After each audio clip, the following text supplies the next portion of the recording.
je veux bien accueillir une star ici à Avignon qu'on ne présente plus, même si elle vient de Paris. Faites du bruit pour mon ami, pour mon cousin,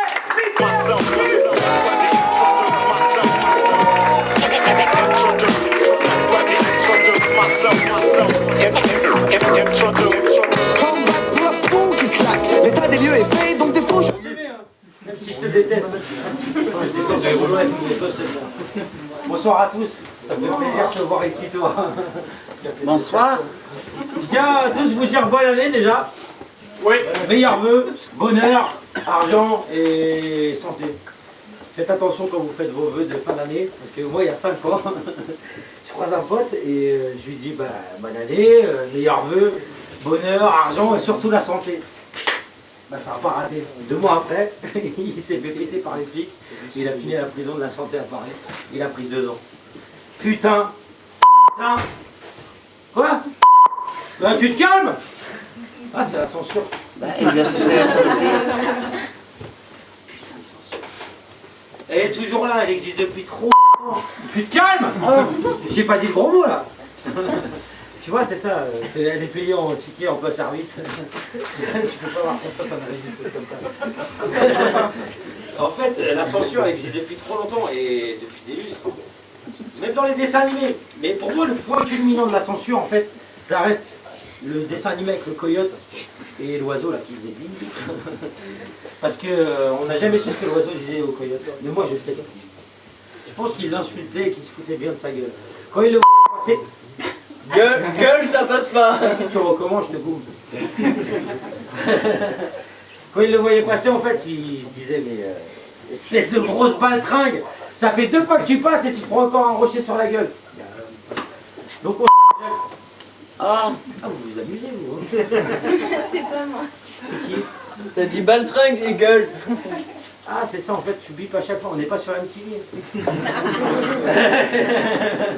te calmes sur les bips. Hein. On n'est pas dans une villa avec des meufs et puis je sais pas l'air d'un gros Renault musclé. Il y en a un là, avec une casquette. Ah, il l'a enlevé.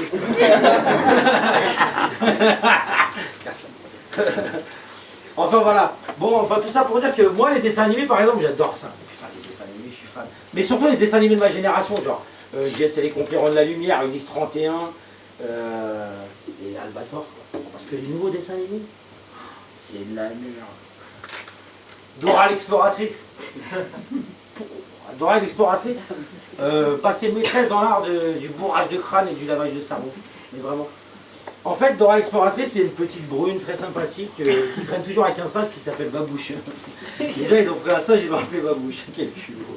Ils permettent tout. Sans déconner. Et elle a un sac à dos aussi qui parle et une carte. Et la carte, en fait, elle lui indique toujours les endroits où elle doit aller. Mais le problème de la carte, en fait, c'est qu'elle répète toujours les phrases, genre 10, 15 fois. T'as envie de la gifler. C'est vraiment t'as envie de la gifler. Alors ça donne en général, si t'as envie d'aller au ranch de Diego, c'est rivière, forêt, montagne, ranch de Diego. Rivière, forêt, montagne, ranch de Diego. Répète après moi. Rivière, forêt, montagne, ranch de Diego. Ça marche même avec les adultes. Ah, c'est trop bon. Par contre, quand tu deviens adulte, ça change un peu. En fait, c'est plutôt travail, salaire, centre des impôts. Travail, salaire, centre des impôts. Avec la petite musique à la fin. Je suis la carte, je suis la carte, je suis la carte, je suis la carte, je suis la carte bleue. Ouais, super, tu me l'as bien mise. Bon, d'ailleurs, sur les impôts, ils l'ont bien mise. Ils sont arrivés, ils ont diminué les impôts sur le revenu, mais ils ont augmenté tous les autres. C'est genre, tu vas à la bibliothèque, le mec te dit, ouais, on a diminué le tarif des locations de livres, par contre, la carte d'adhérent, elle a augmenté. Quand est-ce qu'ils arrêtent de nous prendre pour des jambons? C'est grave. Bon, mais aussi, pour revenir au dessin animé, moi, il y a un truc que je kiffe, c'est Bob l'éponge. C'est grave, mais on fait rien alors. Bob l'éponge. Mais qu'est-ce qu'il est con, Bob l'éponge?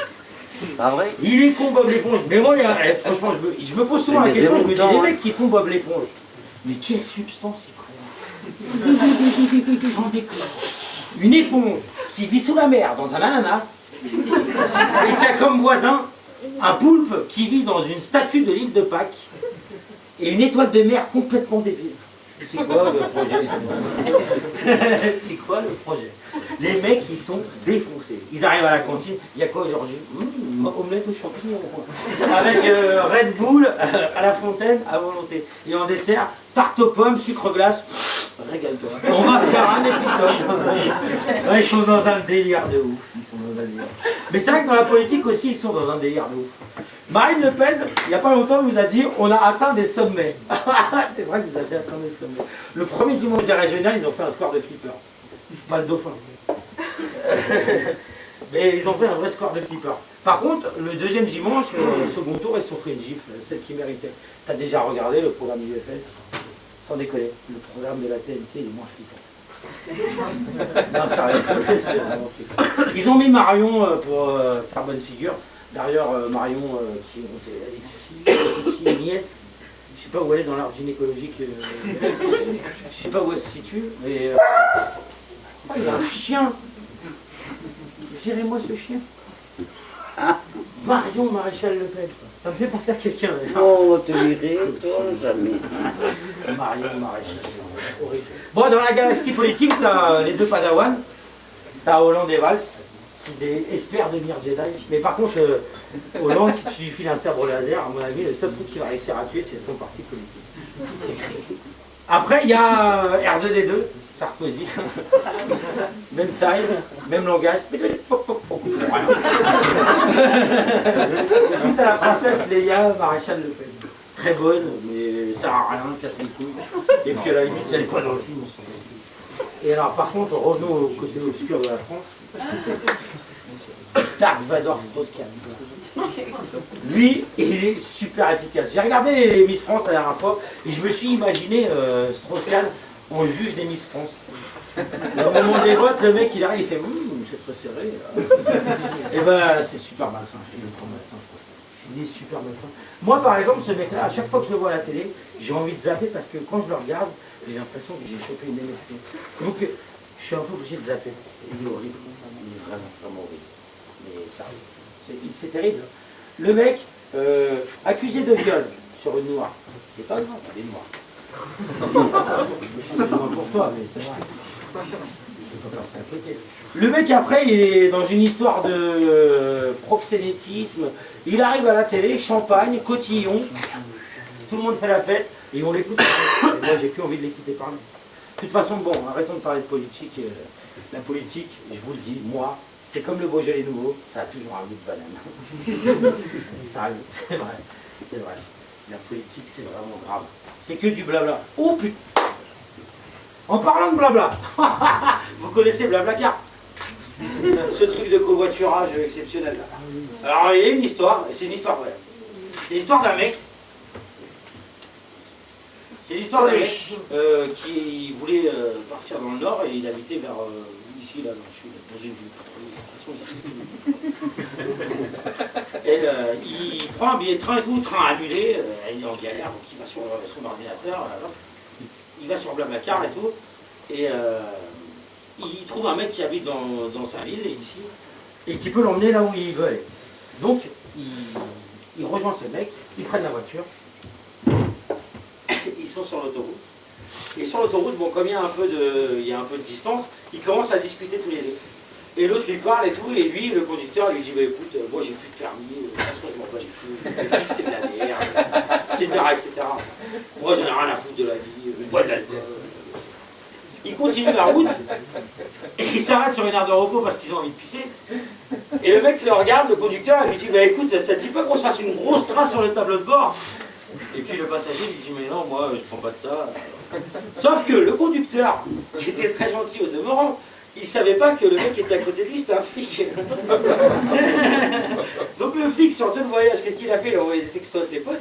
Il a dit rendez-vous à telle heure quand on arrive là-bas et vous allez me choper ce gros enculé.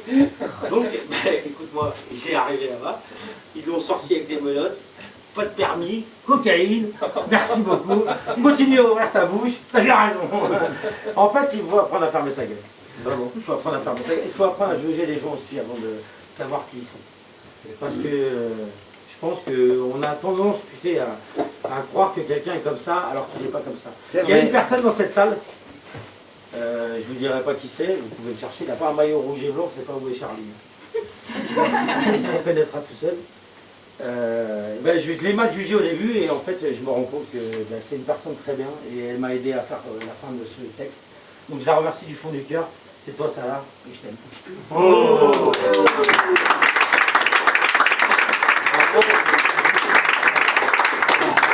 Ah, je vais pas prendre trop de place sur la scène parce qu'après il y a des artistes qui sont plus drôles que moi. Moi j'ai toujours l'habitude de partir avec une histoire et cette histoire-là je vais vous la raconter parce qu'elle me tient à cœur. C'est deux mecs, un peu comme Patafix, qui adorent sortir dans les bars et se murger la gueule mais ne pas payer un sou. Ah, c'est pas Patafix. En fait, on appelle ça des crevards. C'est pas vrai. En anglais on dit un peu. Donc ces deux mecs, ils ont l'habitude de sortir toujours dans les bars. Ils se voient un soir et ils disent ouais bon bah ce soir viens on sort, ils se font une mine de ouf, mais on paye pas un sou. Donc le deuxième regarde son pote et dit moi j'ai une idée, on va à la charcuterie, on prend une andouillette, et à chaque fois qu'on a fini de se bourrer la gueule, je me la fous dans la braguette et tu fais genre tu me fais une gâterie, tu vas voir le patron du bar il pète un câble. Premier bar il rentre, il se mange un peu la tête, ils finissent, l'autre il dit vas-y sors l'andouillette, il la met dans son calbar, l'autre il arrive, fait semblant de lui faire la gâterie, le patron il pète un câble, il dit oh les PD là vous sortez tout de suite. Les mecs ils se calent, voilà, pas un sou. Ils font un deuxième bar, troisième bar, ils arrivent au troisième bar, déjà ils commencent un peu à allumer, tu vois. Et là, l'autre il sort l'andouillette, son pote arrive, et là le patron il pète un boulard, il sort avec une matraque télescopique. Ah, vous sortez là, et les deux ils sortent, il y en a un il se prend la moitié de la porte, ils sortent comme deux enculés. Ils continuent, quatrième, cinquième, sixième bar, ils arrivent, ils sont torchés complets. Et là, en fait, ils sont vraiment murgés.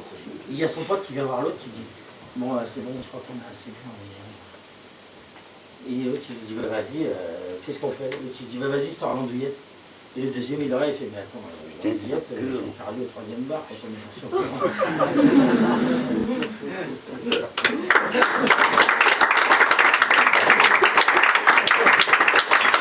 Bon, je tenais surtout à tous vous remercier. Je tenais à remercier Zach qui a fait un travail impeccable de ouf.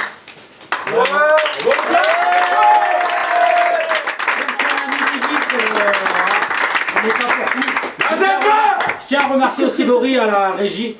Merci beaucoup. Je tiens à remercier Gis qui a galéré ce soir et qui m'a fatigué avec son accent marseillais à me dire j'arrive pas à me garer. Voilà. On va travailler chez Phonehouse, c'est une fatigue. Voilà, je tiens à le remercier parce que je l'aime du fond du cœur. Et je tiens surtout à dédier cette soirée, mon anniversaire et mon passage ce soir, à tous les gens qui sont tombés le 13 novembre, à tous les gens qui sont tombés aussi le 7 janvier il y a un an, et surtout à Jamila et Ludo qui sont marqués ici, qui étaient des gens que j'aimais plus que tout, qui sont tombés pour rien. Et je pense qu'il faut qu'on s'aime et qu'on arrête de faire de la merde. Aimez-vous, parlez-vous, et puis voilà, les mitraillettes.